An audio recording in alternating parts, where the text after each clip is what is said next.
नमस्कार, मैं ऋषिलाल, आप देख रहे हैं RNN न्यूज। बिहार में खादी और खाकी का अगर संगम हो जाए तो समझिए कि भ्रष्टाचार गहरी होती चली जाएगी। लेकिन बिहार में जब नीतीश कुमार हैं तो ये समझ लीजिए, चाहे खादी हो चाहे खाकी हो, वो बक्से नहीं जाएंगे।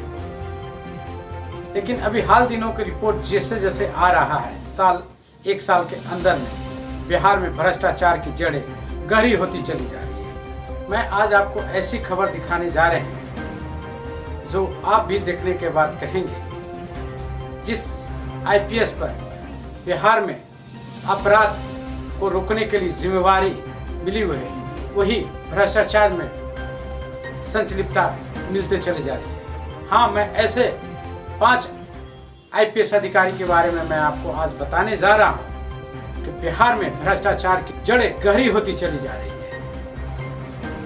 बिहार में खाकी पर दाग लगने वाले कैडर के ये 5 भ्रष्टाचारी IPS कहीं के न रहे। बिहार सरकार ने उनको सस्पेंड कर दिया है। 5 IPS अधिकारी का नाम, पहला में है सुधीर कुमार, जो औरंगाबाद में SP थे। वही दूसरे नंबर पर विवेक कुमार, जो मुजफ्फरपुर के SP। इन पर शराब माफिया के 60 गांठ होने की खबर मिली। तीसरे नंबर पर अमित लोढ़ा। अमित लोढ़ा जब गया के मगध रेंज के IG थे। इन पर अमित लोढ़ा पर भ्रष्टाचार का भी आरोप लगा, ये भी सस्पेंड हो चुके हैं। दयाशंकर, जो पूर्णिया के SP, ये भी काला धन कमाने के फेर में ये भी सस्पेंड हो गए। 5वें नंबर पर आते हैं आदित्य कुमार, जो गया के SP थे।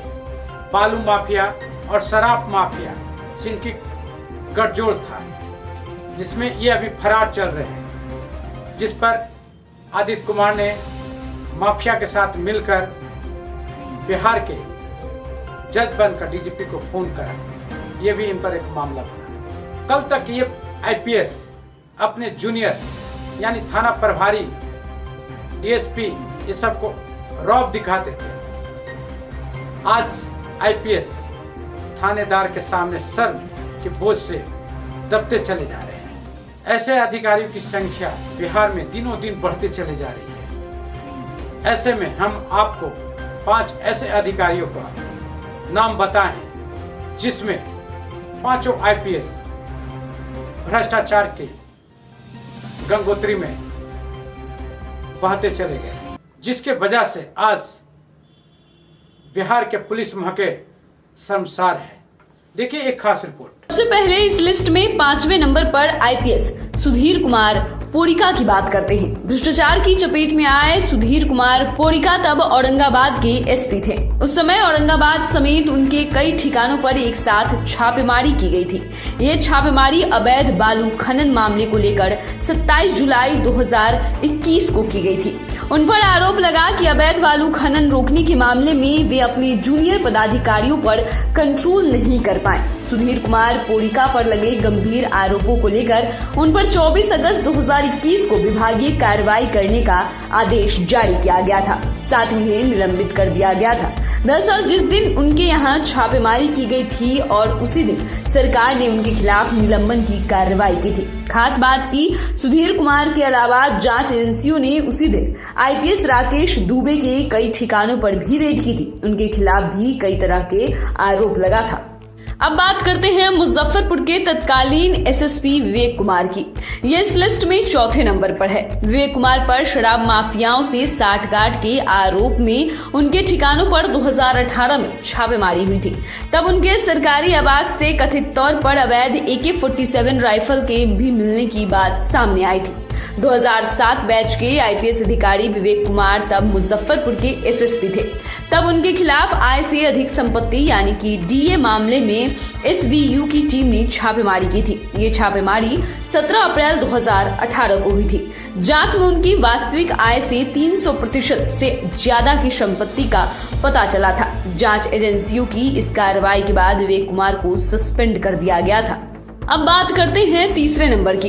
इस नंबर पर है आईपीएस अमित लोढ़ा। एक समय में ये तेज तर्रार अफसर माने जाते थे, लेकिन जब लोगों को इनके भ्रष्टाचार की कहानी का पता चला तो वे भौचक रह गए। जिस समय इन पर विभागीय एक्शन लिया गया उस समय इनकी गया में पोस्टिंग थी। अमित लोढ़ा पर एक फिल्म कंपनी में पैसा लगाने का आरोप है, जिसकी पड़ताल ईओयू की टीम कर रही है। आपको बता दें कि अमित लोढ़ा 1998 बैच के आईपीएस अफसर हैं और वो राजस्थान के रहने वाले हैं। उन्होंने शानदार रणनीति के जरिए कई कुख्यात अपराधियों को पकड़ा है। बिहार के सुपर कॉप कहे जाने वाले अमित लोढ़ा चर्चा में उस वक्त आए थे जब उन्होंने कड़ी मशक्कत के बाद शेखपुरा के खतरनाक अपराधी विजय सम्राट को पकड़ा था। इसी के चलते उन्हें वीरता पुरस्कार से भी नवाजा गया था। फिल्म निर्माण से जुड़े मामले की जांच आर्थिक अपराध इकाई कर रही है। इसके अलावा उन पर मगध जोन में रहते हुए कई गलत निर्णय लेने का आरोप भी है। दूसरे नंबर पर आईपीएस दयाशंकर का मामला है। दयाशंकर के खिलाफ अक्टूबर 2022 के पहले पखवाड़े में की गई थी। उस समय वे पूर्णिया एसपी के पद पर कार्यरत थे। सरकार ने इन्हें भी तत्काल प्रभाव से निलंबित कर दिया है। उस दिन दयाशंकर के अलावा अन्य 5 पुलिसकर्मियों की ठिकानों पर छापेमारी की गई थी। आईपीएस दयाशंकर समेत थानेदार से लेकर रीडर तक के 7 ठिकानों पर जांच एजेंसी की टीम एक साथ पहुंची थी। दयाशंकर पर अवैध तरीके से रुपए की उगाही करने के साथ ही अवैध तरीके से संपत्ति बनाने का भी आरोप है। इसके लिए उन्होंने पूरा नेटवर्क बना रखा था। जांच में एसवीयू को जो सबूत मिले थे उसके आधार पर आईपीएस दयाशंकर के खिलाफ पटना में 71,41,666 रुपए की आय से अधिक संपत्ति का केस दर्ज किया गया था। बाद में छापेमारी के लिए निगरानी कोर्ट से सर्च वारंट लिया गया। इसके बाद रेड की गई। इतना ही नहीं, छापेमारी के समय उनके आवास पर नोट गिनने वाली मशीन भी मंगवाई गई थी। दरअसल बिहार में लंबे समय के बाद उस दिन किसी आईपीएस के ठिकाने पर इस तरह का व्यापक पैमाने पर रेड की गई थी। एसवीयू के इस कार्रवाई के बाद भ्रष्ट पुलिस पदाधिकारियों में हलचल मच गई थी। जांच में यह भी पता चला कि उन्होंने अपनी बेनामी संपत्ति रियल एस्टेट में लगाई थी। खास बात यह कि दयाशंकर 2016 बैच के आईपीएस अफसर हैं और इतने कम समय में ही उन्होंने भ्रष्टाचार के दलदल में गहरी जड़ें बना ली थी। भ्रष्ट खाकी वर्दी वालों की लिस्ट में आईपीएस आदित्य कुमार पहले नंबर पर है। फिलहाल ये फरार चल रहे हैं। उत्तर प्रदेश तक पुलिस इन्हें खंगाल रही है। इनका मामला शराबबंदी से जुड़ा हुआ है। उस समय आदित्य कुमार गया के एसएसपी के पद पर थे। इसी साल उन्हें भ्रष्टाचार के आरोप में सस्पेंड किया गया था। दरअसल शराब के मामले में कार्रवाई नहीं करने को लेकर गया के फतेहपुर थाने में इनके खिलाफ एफआईआर दर्ज की गई थी। 2022 के मार्च महीने में उत्पाद अधिनियम के तहत केस दर्ज हुआ था। पिछले जुलाई माह में स्पेशल एक्साइज कोर्ट ने इनकी जमानत याचिका को खारिज कर दी थी। इन पर गया के एसएसपी रहते इन्होंने अपने कार्यकाल के दौरान शराब मामले में ठोस कार्रवाई नहीं की थी। मामला सामने आने के बाद पुलिस महकमे की काफी किरकिरी हुई थी। इसके बाद डीजीपी द्वारा इसकी जांच शुरू कराई गई। जांच कराने के बाद आरोप को सही पाया गया, जिसके बाद इनके खिलाफ प्राथमिकी दर्ज की गई थी। और अब तो अभिषेक अग्रवाल की गिरफ्तारी के बाद से आदित्य कुमार की मुसीबत और अधिक बढ़ गई है। आखिर टफ है कौन? टफ वो है जिसमें है लंबे स्ट्रोक वाला दमदार इंजन। टफ वो है जो आसानी से खींचे बड़े से बड़े औजार। टफ वो है जो चलता रहे बिना रुके, बिना थके और दे 6 साल की वारंटी। पेश है नई Mahindra SP plus series. Tough हर दम। यारियां कल की हो, तुम साथ से बात बनेगी यारियां। कल की मजबूत तैयारी के लिए JSW cement, the leaders choice.